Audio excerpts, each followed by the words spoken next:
Hello everyone, welcome to success with Rai academy. 25 दिसंबर 2023 के दैनिक जागरण के राष्ट्रीय संस्करण को आज की इस वीडियो में हम डिस्कस करेंगे। और इससे पहले भी मैंने आपको बताया है कि जब भी आप किसी भी न्यूज़पेपर को पढ़िए, आपको नेशनल एडिशन पढ़ना है, चाहे वो हिंदी का न्यूज़पेपर हो या फिर इंग्लिश का हो। राष्ट्रीय संस्करण में महत्वपूर्ण समाचार पत्रों को समाहित किया जाता है और इसमें राज्य की या फिर स्थानीय, राज्य की तो इंपॉर्टेंट न्यूज़ होती हैं, लेकिन जो स्थानीय न्यूज़ होती हैं वो बहुत कम इसमें ली जाती हैं। तो शुरुआत करते हैं आज के न्यूज़पेपर की। पहली न्यूज़ है कि भारतीय कुश्ती महासंघ को निलंबित कर दिया गया है। WFI को खेल मंत्रालय ने निलंबित कर दिया है। पिछले साल से जो इसमें घमासान चल रही थी, जो पूर्व अध्यक्ष थे WFI के ब्रजभूषण शरण सिंह और पहलवानों के बीच एक यौन शोषण का मामला चल रहा था, जिसमें ब्रजभूषण पर आरोप भी लगे थे। उसको लेकर सारे जो पहलवान थे वो लामबद्ध हो गए थे। खासतौर पर महिला पहलवानों ने एक मोर्चा खोल दिया था, कई आंदोलन किए गए, इसमें धरना प्रदर्शन किया गया, कई मेडल लौटाए गए, पद्मश्री तक इसमें लौटाया गया। उसके बाद ब्रजभूषण शरण ने इसमें अपने पद से इस्तीफा दे दिया था। उसके बाद इसमें चुनाव हुए, WFI के अध्यक्ष पद के इसमें चुनाव हुए और जो अध्यक्ष जीते वो थे संजय सिंह। संजय सिंह के चुनाव जीतने पर विवाद और बढ़ गया, क्योंकि ये ब्रजभूषण सिंह के काफी करीबी माने जाते हैं। तो एक तरीके से इसमें ये स्टेटमेंट सामने आ रहा था कि फिर से ब्रजभूषण शरण की ही बातें अपनाई जाएंगी, बोली जाएंगी भारतीय कुश्ती महासंघ में। इसको लेकर फिर से जो पहलवान ग्रुप है वो एक्टिव हो गया, जिसमें कि साक्षी मलिक जो महिला पहलवान हैं, उन्होंने संन्यास लेने की घोषणा कर दी और बजरंग पुनिया ने प्रधानमंत्री आवास के पास जाकर अपना पद्मश्री लौटा दिया। तो उसके बाद से खेल मंत्रालय इसमें एक्टिव हो गया और उन्होंने इस पूरे फेडरेशन को स्थगित कर दिया है, निलंबित कर दिया है।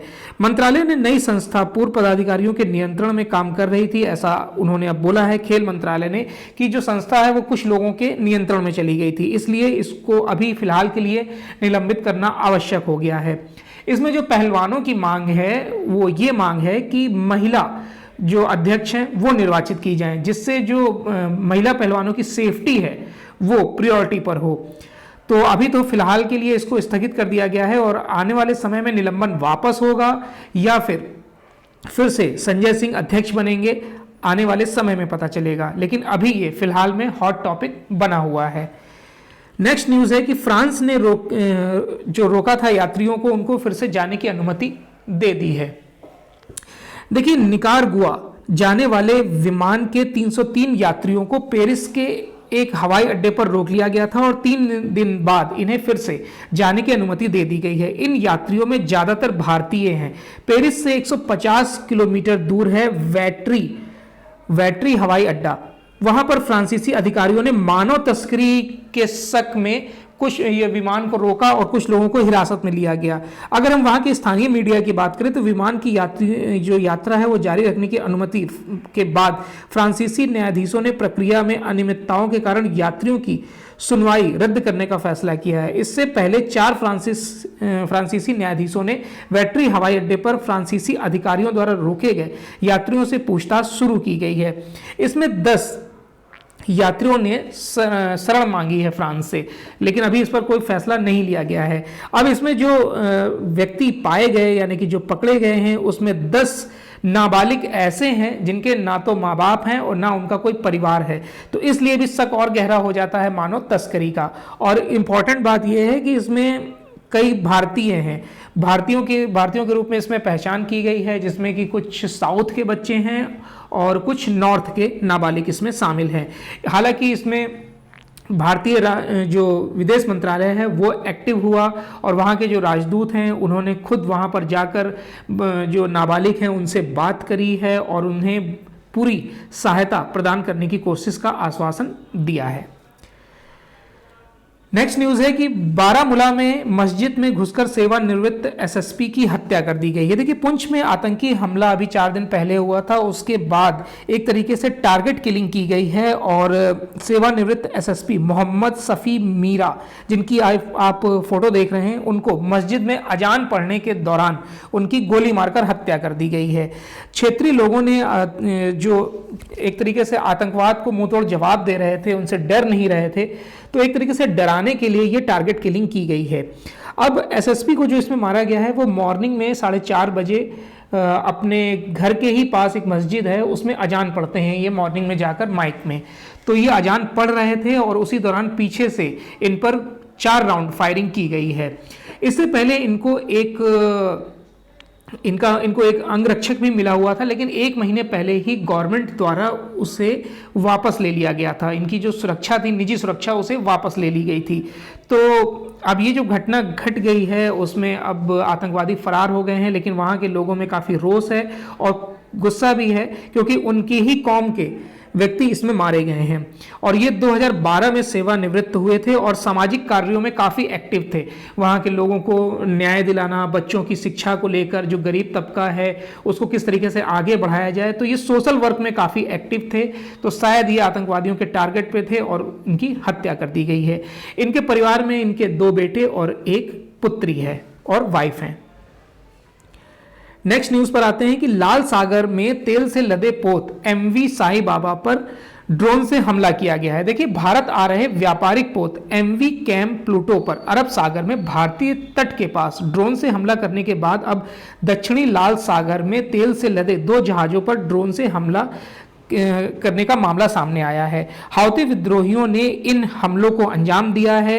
इनमें एक पोत एमवी साई बाबा है। इस पोत का चालक दल के सभी सदस्य, जो 25 सदस्य थे, वो भारतीय बताए जा रहे हैं। सेंट्रल कमांड ने कहा है कि ड्रोन हमले की चपेट में आए 2 पोतों में से एक भारतीय ध्वज वाला तेल टैंकर भी है। हालांकि भारत ने कहा है कि एमवी साई बाबा भारतीय ध्वज वाला पोत नहीं है।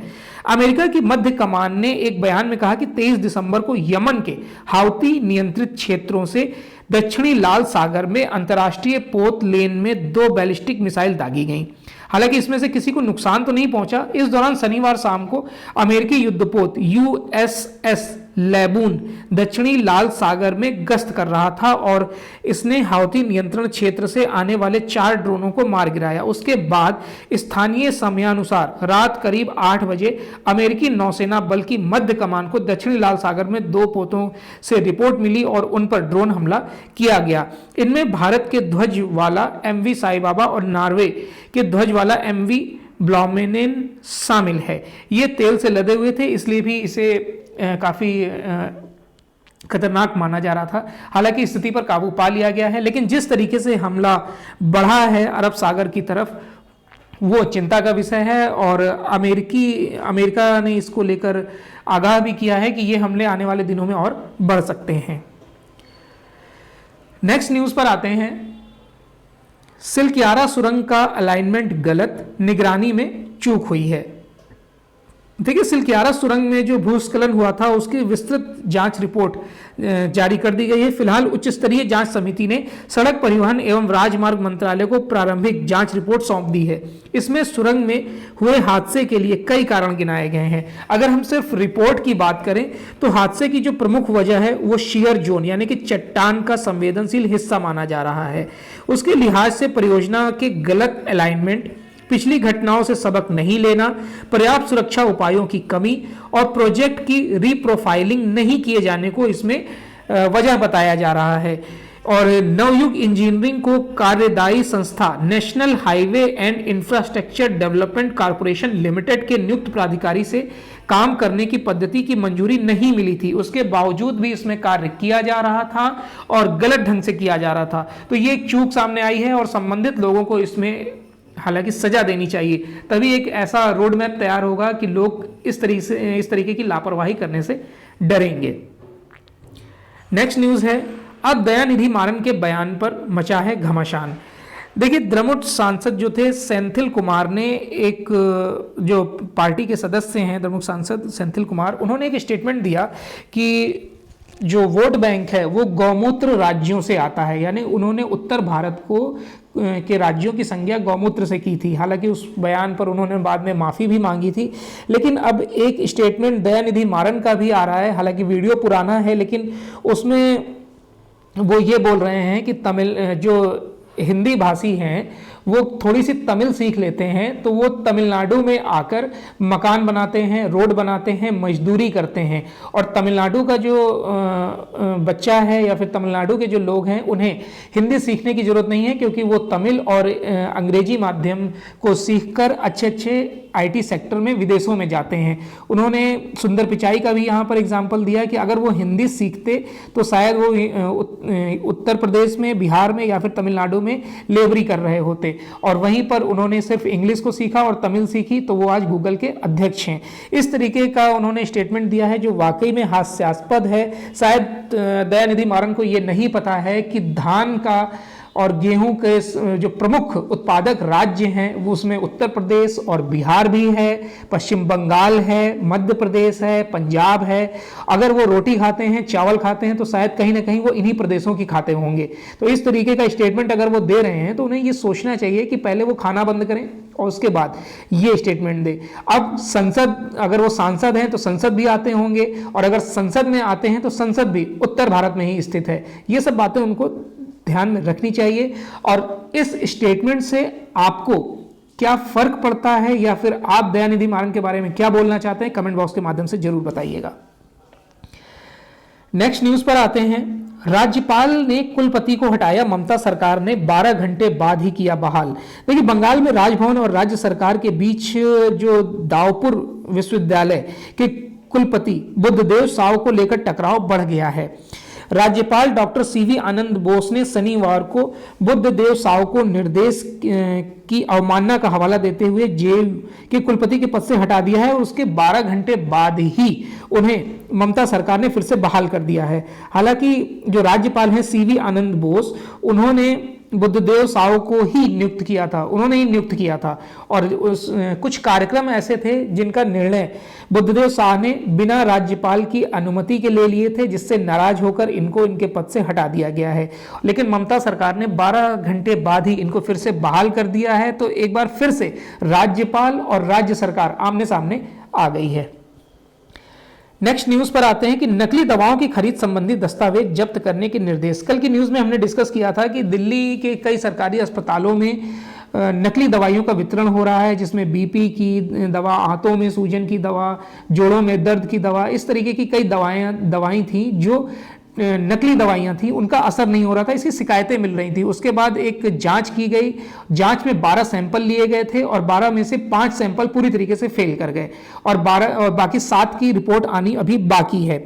उसके बाद दिल्ली के सतर्कता निदेशालय ने प्रयोगशाला की जांच में अमानक मिली सरकारी अस्पतालों की 5 दवाओं को तुरंत वापस लेने का पत्र भी लिख दिया। स्वास्थ्य सचिव को लिखे पत्र में यह स्पष्ट किया गया है और कहा गया है कि इन दवाओं की खरीद और आपूर्ति कब से की जानी है। इसके साथ ही निदेशालय ने इन दवाओं की खरीद के निविदा दस्तावेज और उससे संबंधित फाइलों को तुरंत जब्त करने का निर्देश दिया है। सभी दस्तावेज की मूल प्रति 26 दिसंबर से पहले उपलब्ध कराने के लिए भी कहा गया है। यानी कि जितने भी दस्तावेज थे, किसको टेंडर दिया गया था, कौन इसकी सप्लाई कर रहा था, कौन एजेंट था, सबकी रिपोर्ट इसमें मांगी गई है और जल्दी इसमें कार्रवाई की जाएगी, क्योंकि सभी कागजों को जब्त कर लिया गया है। नेक्स्ट न्यूज है कि बिना लाइसेंस प्लेसमेंट एजेंसी पाना अब आसान नहीं होगा, क्योंकि अभी तक हालांकि कई राज्यों में चलता है, लेकिन दिल्ली में नकेल कसी जा रही है कि कई प्लेसमेंट एजेंसियां थी जो बिना रजिस्टर्ड चल रही थी। रजिस्ट्रेशन के लिए इसमें एक विभाग भी बनाया गया था, दिल्ली प्राइवेट प्लेसमेंट एजेंसी। आदेश 2014 के तहत ई डिस्ट्रिक्ट पोर्टल पर पंजीकरण कराना अनिवार्य था। हालांकि जब 200 इन संस्थाओं का सर्वेक्षण किया गया तो उसमें से 10 से 15 का ही रजिस्ट्रेशन मिला, बाकी सब बिना रजिस्ट्रेशन के चल रहे थे। ये लोग क्या करते हैं, मजदूरों को या फिर जो आपके घरों में काम करते हैं उनकी सप्लाई करते थे। जैसे दूसरे राज्यों से काम की तलाश में लोग यहाँ पर आए, उनका रजिस्ट्रेशन करके पहले कमीशन के तौर पर पहले महीने की तनख्वाह खुद रखते थे और बाकी आप कार्य करिए, यानी कि 11 महीने की तनख्वाह उन्हें मिलती थी और 1 महीने की तनख्वाह एजेंसी ले लेती थी। लेकिन इसमें नकेल कसी गई, क्योंकि ये मामला तब आया जब कोई घटना हो जाती थी और जब पुलिस के पास मामला पहुंचता था, संबंधित एजेंसी को पकड़ा जाता था, तो उनके पास तो उस मजदूर का या फिर उस काम वाले का कोई रिकॉर्ड नहीं होता था, तो कार्रवाई करने में काफ़ी दिक्कत आती थी। तो ऐसे कई मामले जब सामने आने लगे तो इस पर कार्रवाई करना आवश्यक हो गया था। चलिए नेक्स्ट न्यूज पर आते हैं कि दिल्ली में लगातार तीसरे दिन भी AQI गंभीर स्थिति में है। एयर क्वालिटी इंडेक्स 400 प्लस बना हुआ है दिल्ली में। नोएडा में भी 350, क्योंकि 350 से 400 के बीच गंभीर स्थिति में माना जाता है और ये लगातार अभी गंभीर स्थिति में बना हुआ है। और हालांकि 5वीं तक के स्कूलों को बंद करने का निर्देश भी दे दिया गया है और ऑनलाइन क्लासों की अनुमति दे दी गई है। नेक्स्ट न्यूज है, नौसेना की जांच रिपोर्ट से तय होगी भारत की कूटनीति। देखिए अमेरिका ने एक दावा किया है कि ये जो हमले हो रहे हैं इसमें ईरान द्वारा हमले किए जा रहे हैं। जो ड्रोन हमले हैं वो ईरान द्वारा किए जा रहे हैं। हालांकि भारतीय विदेश मंत्रालय ने अभी तक इस पर कोई भी बयान नहीं दिया है क्योंकि वो जांच करना चाहती है, क्योंकि ईरान से भी भारत के संबंध अच्छे हैं। लेकिन अगर कोई ऐसा स्टेटमेंट भारत के द्वारा दे दिया जाता है तो वो टकराव की स्थिति पैदा हो जाएगी, इसलिए इसमें काफी बचकर चलने की रणनीति है। इसमें रक्षा क्षेत्र के सूत्रों ने बताया कि हमले की सूचना मिलने के फौरन बाद ही भारतीय नौसेना और कोस्ट गार्ड ने इस पूरे क्षेत्र में अपने कुछ पोतों की तैनाती भी कर दी है। भारत की समुद्री सीमा में खासतौर पर हिंद महासागर से जुड़े क्षेत्र में निगरानी बढ़ा दी गई है। इस इलाके में युद्ध पोतों के साथ ही निगरानी पोतों को भी तैनात किया गया है। भारतीय कोस्ट गार्ड के जो जहाज हैं ICGS विक्रांत की निगरानी में क्षतिग्रस्त पोतों को मुंबई की तरफ लाया जा रहा है। नौसेना की तरफ से भेजा गया युद्धपोत INS मोरमुगांव केम प्लूटो पर हुए हमले से जुड़ी सारी जानकारी एकत्रित की जा रही है। अमेरिकी रक्षा मंत्रालय पेंटागन की तरफ से रविवार सुबह जारी बयान में कहा गया कि MV केम प्लूटो जहाज जापानी कंपनी के तहत नीदरलैंड की तरफ से संचालित किया जा रहा है। इस पर भारतीय सीमा से 200 समुद्री मील की दूरी पर ईरान से संचालित ड्रोन से हमला किया गया था। इसमें किसी की हालांकि जान तो नहीं गई, लेकिन आग पर जल्दी काबू पा लिया गया। अमेरिकी नौसैनिक बल इस जहाज के संपर्क में है और यह भारतीय सीमा की तरफ जा रहा है। चलिए नेक्स्ट न्यूज पर आते हैं कि RTI में नहीं किया जा सकता है गलत और सही सूचना का निर्धारण। ये एक मामला सामने आया है जिसमें न्यायमूर्ति मनमोहन एवं न्यायमूर्ति मिनी पुष्पकर्णा की पीठ ने याचिका खारिज करते हुए कहा कि अपील में दम नहीं है और इसमें कितनी सूचना सही दी जाती है इस बात का निर्णय नहीं किया जा सकता है। अपीलकर्ता ने 2017 में RTI अधिनियम के तहत एक आवेदन दाखिल किया था और नेशनल बुक ट्रस्ट में वो कार्य करते थे, तो उन्होंने सिर्फ एक जानकारी मांगी नेशनल बुक ट्रस्ट में अपने नाम से कि मैं या अमुक व्यक्ति वहां पर कब से कार्य कर रहा था। तो वहां से जवाब आया मई 2008 से, जबकि ये फरवरी 2001 से कार्य कर रहे थे। तो ये सबसे जो न्यूज मिली गलत न्यूज, उसको लेकर इन्होंने केस किया जहां पर इनकी याचिका को खारिज कर दिया गया है। मोदी सरकार के चलते विदेश में बचाव कार्यों में मिली काफी मदद। देखिए केंद्रीय मंत्री जनरल VK सिंह जो सेनाध्यक्ष भी रह चुके हैं, रविवार को उन्होंने कहा कि 2014 में सत्ता में आने के बाद नरेंद्र मोदी सरकार अन्य देशों के साथ बचाव कार्यों में भी मदद कर रही है। दक्षिण गोवा में पत्रिका को पंजन्य एक पत्रिका है, उसमें आयोजित सभागार में मंथन के संबोधन को बोलते हुए उन्होंने सिंह ने बोला कि युद्ध क्षेत्र में अपने नागरिकों को वापस लाने के लिए जिस तरीके से गवर्नमेंट अभी एक्टिव है, पिछली गवर्नमेंट इस तरीके से एक्टिव नहीं रहती थी। और अभी हाल ही में आपने देखा होगा कि अफगानिस्तान से निकाला गया था लोगों को, इजराइल से निकाला गया, हमास से निकाला गया कठिन परिस्थितियों में। तो ये सब यहाँ पर जनरल VK सिंह ने बोला कि अब जो मदद का दायरा है वो काफ़ी बढ़ चुका है। सरकार सबसे पहले अपने नागरिकों के हितों की सोचती है। अगर वो किसी देश में फंस गए हैं तो उनको निकालने की प्राथमिकता पहले रहती है। नेक्स्ट न्यूज पर आते हैं, सरकारी कर्मचारियों के लिए प्रशिक्षण कार्यक्रम शुरू करेगा केंद्र सरकार। देखिए 25 दिसंबर को सुशासन दिवस मनाया जाता है। सरकार की ओर से रविवार को जारी बयान में कहा गया कि कार्मिक एवं प्रशिक्षण विभाग 25 दिसंबर को सुशासन दिवस मनाएगा। केंद्रीय कार्मिक राज्य मंत्री जितेंद्र सिंह एकीकृत सरकारी ऑनलाइन प्रशिक्षण कर्मयोगी मंच पर 3 नई सुविधाएं MyIGOT मिश्रित कार्यक्रम व क्यूरेटर कार्यक्रम शुरू करेंगे। इस मंच से अब तक 28 लाख से अधिक उपयोगकर्ता जुड़ चुके हैं और लगभग 830 उच्च गुणवत्ता वाले ई-लर्निंग पाठ्यक्रम इस मंच से चलाए जा रहे हैं। इस कार्यक्रम को चलाने का उद्देश्य सिर्फ इतना है कि जितने भी कर्मचारी हैं उनके दायित्वों का सही से निर्वहन हो सके और वो अपने कार्य में ठीक ढंग से आगे बढ़ें, यही इसका मकसद है। नेक्स्ट न्यूज पर आते हैं। विदेश मंत्री जयशंकर आज जा रहे हैं रूस। भारत के विदेश मंत्री एस जयशंकर 5 दिवसीय यात्रा पर सोमवार को रूस जाएंगे।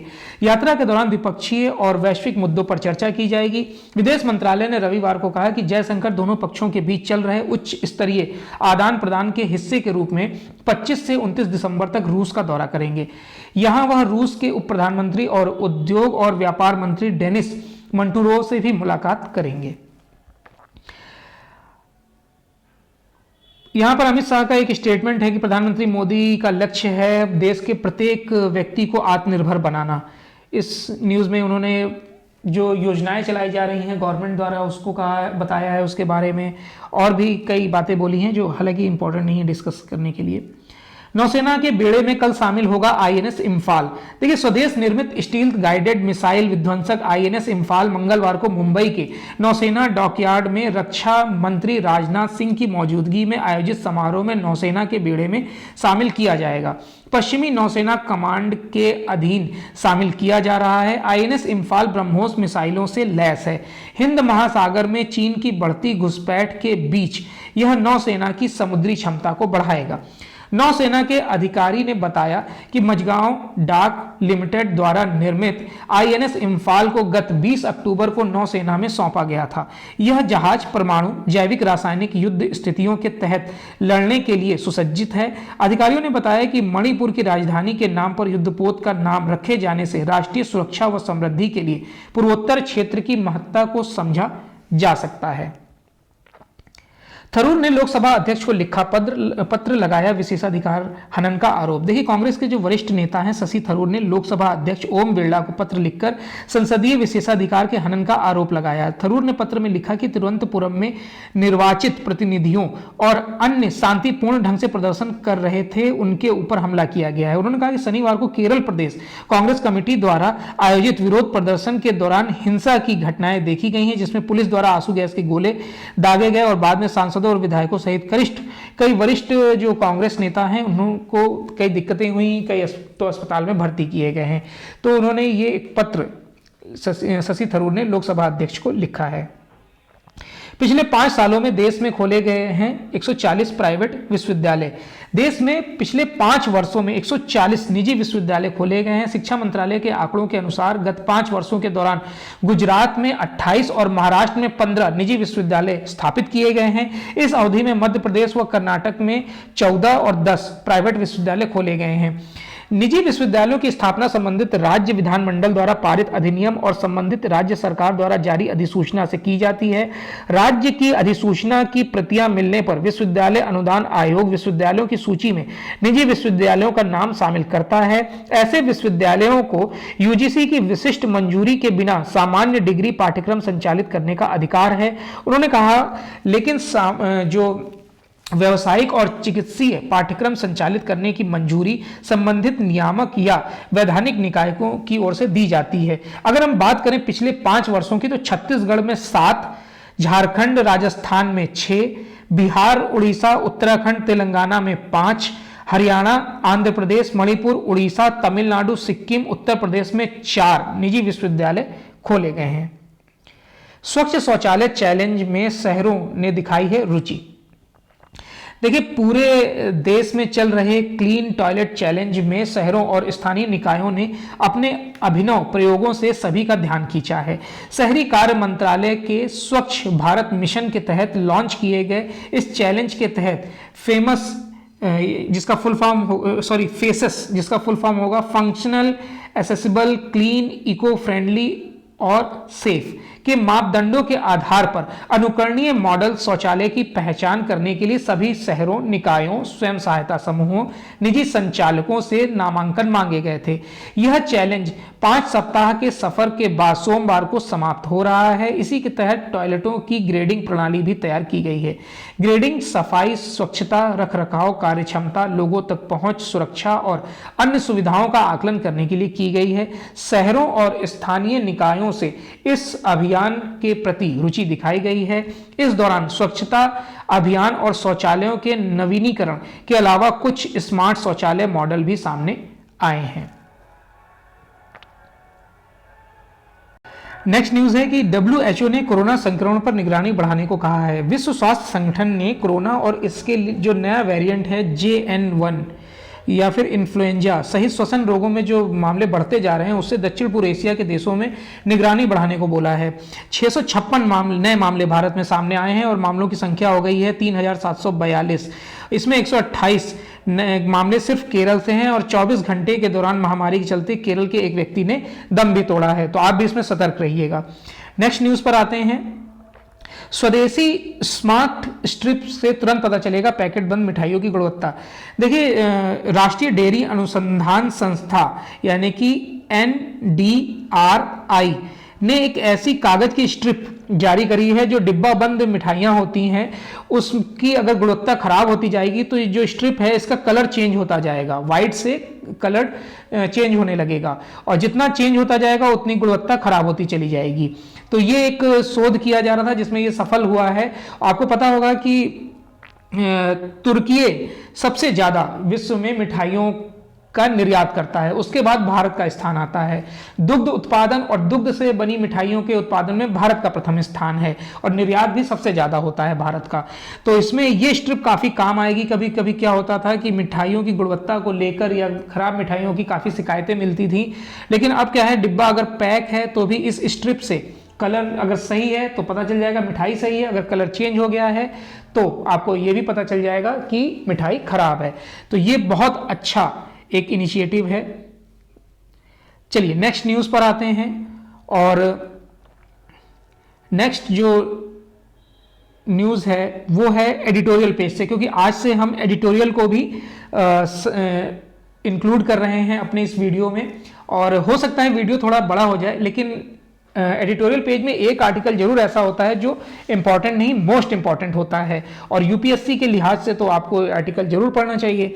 तो इसलिए आज से हम एडिटोरियल को भी डिस्कशन में रखेंगे। तो जैसे कि आज का जो आर्टिकल है कि स्पष्ट भूमि रिकॉर्ड का महत्व, इस पूरे आर्टिकल में भूमि स्वामित्व की जो अस्पष्ट तस्वीर है वो आर्थिक विकास में किस तरीके से बाधक होती है और प्रभावी गवर्नेंस के लिए बाधक होती है और संसाधनों के अभाव में किस तरीके से पिछड़ती चली जाती है, कितना विवाद बढ़ता है, दीवानी का विवाद बढ़ता है, इन सब बातों को आज के इस एडिटोरियल में समझाया गया है। और ये एडिटोरियल लिखा गया है देवराय, जो कि प्रधानमंत्री की आर्थिक सलाहकार परिषद के प्रमुख हैं, सिन्हा परिषद के OSD हैं। तो ये दो लोगों ने लिखा है, विवेक देवराय और आदित्य सिन्हा ने। उन्होंने इस आर्टिकल में ये बताया है कि सुव्यवस्थित भूमि रिकॉर्ड अत्यंत महत्वपूर्ण होते हैं। इनके अभाव में आर्थिक जो वृद्धि है वो कहीं ना कहीं बाधित हो जाती है और जो विभिन्न प्रकार की आर्थिक गतिविधियों के लिए भूमि के स्वामित्व की विस्तृत जानकारी, स्पष्ट जानकारी, लोकेशन, ये सब जानना बहुत जरूरी होता है और ये होना भी चाहिए। स्वाभाविक है कि स्पष्ट भूमि रिकॉर्ड के अभाव में क्या होता है कि कई बार कानूनी बाध्यताएं आ जाती हैं। कहीं हस्तांतरण करना, कहीं पर अधिग्रहण करना होता है तो भी पता चला कई मालिक निकल आते हैं और स्पष्ट उनकी पैमाइश नहीं होती है, तो ये सब कई बाधाएं आती हैं। दीवानी मामलों में करीब 60 से 70% भूमि से जुड़े विवाद हैं। छोटी छोटी जोतों का जो फैलाव है, उसके स्वामित्व को लेकर तकरार जो है जमीन को लेकर इतने बड़े पैमाने पर मुकदमेबाजी का आकार तक ले लेता है। भूमि स्वामित्व में इतने व्यापक स्तर पर अनिश्चितता निचले पायदान वाली जोखिम के लिहाज से संवेदनशील माना जाता है। आगे इसमें ये बताया जा रहा है कि इस सब का कारण ये है क्योंकि रिकॉर्ड स्पष्ट है ही नहीं, संपत्ति कर की देनदारी के लिहाज से पंजीकरण है ही नहीं, यानी कि कौन टैक्स देते नहीं हैं और बेच देते हैं जमीन को। जब टैक्स देने की बारी आती है तो वो कहते हैं पिछला टैक्स वो दें, ये दें, और इसी सब में उलझन हो जाती है। ऐसी स्थिति में अंततः संसाधनों के अक्षम आवंटन, सुस्त आर्थिक वृद्धि, भ्रष्टाचार पनपने और भूमि संबंधित मामलों में गड़बड़ी की आशंकाएं बढ़ जाती हैं। इस समस्या का समाधान भूमि रिकॉर्ड के डिजिटलीकरण से संभव दिखाई पड़ता है। समस्त भूमि रिकॉर्ड जैसे कि नक्शा, दाखिल खारिज, निपटान रिकॉर्ड को डिजिटल रूप से संग्रहित कर पारदर्शिता को बढ़ाया जा सकता है, जिससे भूमि विवाद को सुलझाने में मदद मिलेगी और आर्थिक गतिविधियों के लिए तत्परता से भूमि की उपलब्धता बढ़ेगी। वैसे तो भूमि मूल रूप से राज्यों का विषय है, लेकिन भूमि रिकॉर्ड को बेहतर बनाने और पारदर्शी बनाने की दिशा में केंद्र सरकार पिछले 10 वर्षों से कई महत्वपूर्ण पहल कर चुकी है और करने की कोशिश भी कर रही है। इसमें digital India land records modernisation programme, देखिए यहां पर लिखा गया है, इसको लिखा है digital India land record modernisation programme, यानी कि DILRMP। तो ये एक कार्यक्रम चलाया जा रहा है। ये ऐसी ही एक महत्वाकांक्षी पहल है। इसके जरिए क्या होगा, इसका काम क्या होगा कि केंद्र सरकार का उद्देश्य है कि देश में भूमि रिकॉर्ड का डिजिटलीकरण एवं आधुनिकीकरण किया जाए। इस व्यापक कार्यक्रम की जो मंशा है, भूमि पंजीकरण एवं प्रबंधन की पारंपरिक प्रणाली का कायाकल्प करना है, यानी कि डिजिटल कर दिया जाए पूरी तरीके से। इससे एक केंद्रीकृत भूमि रिकॉर्ड प्रबंधन प्रणाली और ऐसे रियल टाइम भूमि तंत्र का विकास होगा जो कानूनी विवादों के निपटारे में मददगार साबित होगा। भूमि रिकॉर्ड के साथ आधार और बैंक खाते को जोड़ने के साथ ही यह कार्यक्रम भूमि से जुड़ी सभी प्रत्यक्ष नकदी अंतरण सुविधाओं को भी जोड़ता है। अगर हम बात करें DILRMP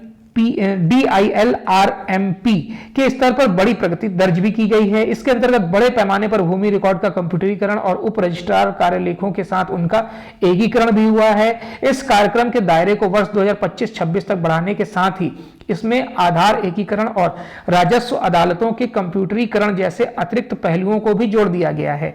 इसमें त्रिपुरा, मध्य प्रदेश, तमिलनाडु और उड़ीसा जैसे राज्यों ने काफी उम्दा प्रदर्शन भी किया है। वहीं पर पंजाब, दिल्ली, केरल, कर्नाटक, हिमाचल प्रदेश, हरियाणा और गोवा जैसे राज्य पिछड़ भी गए हैं। Unique land parcel identification number यानी कि अल्पिन भी केंद्र की ही एक ऐसी पहल है। इसके अंतर्गत भू निर्देशकों के आधार पर जमीन के प्रत्येक टुकड़े को 14 नंबर का एक यूनिक नंबर दे दिया जाएगा। जैसे आधार नंबर होता है वैसे जमीन को नंबर मिल जाएगा। और इससे क्या होगा कि लेन देन, संपत्तियों का बंटवारा, किसकी जमीन किस कब है, कब से है, ये सब देखने की काफी सुविधा हो जाएगी। National generic document registration system और ई रजिस्ट्रेशन ये तीसरी पहल है। यह डीड्स डॉक्यूमेंट के पंजीकरण की एक समान प्रक्रिया उपलब्ध कराती है। इससे ऑनलाइन लेन देन की सुविधा मिलती है, जिससे भूमि से जुड़े सौदों की संभावनाएं और उनमें पारदर्शिता बढ़ जाती है। चौथा है ई कोड की भूमिका, यानी कि रिकॉर्ड पंजीकरण डाटाबेस से जोड़ना। इस सुझाव का उद्देश्य अदालतों की प्रत्यक्ष एवं प्रमाणित भूमि रिकॉर्ड उपलब्ध कराना है, ताकि विवादों का त्वरित समाधान हो सके और मुकदमेबाजी घटे। कारोबारी सुगमता बढ़ाने और जीवन स्तर में सुधार लाने के लिए इन सभी प्रणालियों को अपनाना बहुत जरूरी है। और ये एक अच्छा आर्टिकल है, आप चाहें तो इसका स्क्रीनशॉट ले सकते हैं और इसे पढ़ सकते हैं। चलिए अब नेक्स्ट न्यूज पर आते हैं, जो है बिजनेस पेज से। बिजनेस पेज में पहली न्यूज है कि म्यूचुअल फंड में लगातार बढ़ोतरी होती जा रही है। पहले लोग एसआईपी के बारे में नहीं जानते थे, सिस्टमैटिक इन्वेस्टमेंट प्लान। अब लोग एसआईपी में निवेश कर रहे हैं, क्योंकि शेयर मार्केट आने वाले वर्षों में काफी बूम करेगा। जैसा कि 2020 में आप देख रहे हैं निवेश 97,000 करोड़ था और 2023 में ये 1.66 लाख करोड़ तक पहुंच गया है। इसका कारण ये भी है कि लोग अब म्यूचुअल फंड के बारे में ज्यादा जानते हैं। अगर आप म्यूचुअल फंड के बारे में नहीं जानते हैं तो उसके लिए अलग से वीडियो बना दिया जाएगा। अभी आप फिलहाल इतना जान लीजिए कि जैसे आप बैंकों में आरडी करते हैं, उसी तरीके से एसआईपी होता है म्यूचुअल फंड में। और अगर आप बैंकों में एफडी करते हैं, वैसे म्यूचुअल फंड में लमसम होता है, यानी कि एक साथ आप अमाउंट फिक्स कर देते हैं। चलिए नेक्स्ट न्यूज पर आते हैं कि अगले वर्ष रफ्तार पकड़ सकती है ईवी क्रांति। देखिए वर्ष 2023 के पहले 11 महीनों में देश में इलेक्ट्रॉनिक वाहनों की संख्या बढ़ती जा रही है। 50% की बढ़ोतरी दर्ज की गई है। 13.87 लाख इकाइयां, यानी कि क्वांटिटी बढ़ी हुई है। केंद्रीय सड़क परिवहन एवं राज्य मार्ग मंत्री नितिन गडकरी हैं, उन्होंने बताया कि 2030 तक 1 करोड़ तक ये संख्या पहुंच जाएगी। और अभी जो ईवी सेक्टर है जो गाड़ियों का, उसमें 70% जो हिस्सा है वो टाटा का है। और आने वाले कुछ महीने में ही टाटा इलेक्ट्रिक व्हीकल बहुत सस्ती निकालने वाली है, जिसका इंतजार भारत कर रहा है। और ये कितनी इसकी प्राइस होगी अभी हालांकि नहीं बताया गया है। चलिए नेक्स्ट न्यूज़ पर आते हैं। नेक्स्ट न्यूज़ है इंटरनेशनल पेज से, जिसमें हमास और इजराइल युद्ध हम स्किप करते हैं। और चीन के राष्ट्रपति ने पार्टी नेताओं से कहा परिवार को भ्रष्टाचार से दूर रखें। हालांकि खुद संलिप्त हैं या नहीं हैं, इनका भी कई जगह नाम आया हुआ है, लेकिन ये नसीहत दे रहे हैं तो वहाँ के लोग तो सुनेंगे ही। हिंदू मंदिर पर हमले की अमेरिकी सांसदों ने कड़े शब्दों में निंदा की है। कल हिंदू मंदिर पर हमला किया गया था खालिस्तान समर्थकों द्वारा। खालिस्तान के समर्थन में उसमें कुछ शब्द लिखे गए थे और प्रधानमंत्री नरेंद्र मोदी के खिलाफ शब्द लिखे गए थे मंदिर की दीवारों पर। हालांकि सीसीटीवी फुटेज खंगाला जा रहा है और इसमें कौन आरोपित है उन्हें पकड़ के सजा दी जाएगी। चलिए, तो ये आज का यानी 25 दिसंबर 2023 का दैनिक जागरण का राष्ट्रीय संस्करण था। आज एडिटोरियल भी इसमें डिस्कस किया गया है। एडिटोरियल डिस्कशन आपको कैसा लगा या फिर कुछ इंप्रूवमेंट की आपको जरूरत महसूस होती है तो कमेंट बॉक्स के माध्यम से जरूर बताइएगा। वीडियो देखने के लिए धन्यवाद।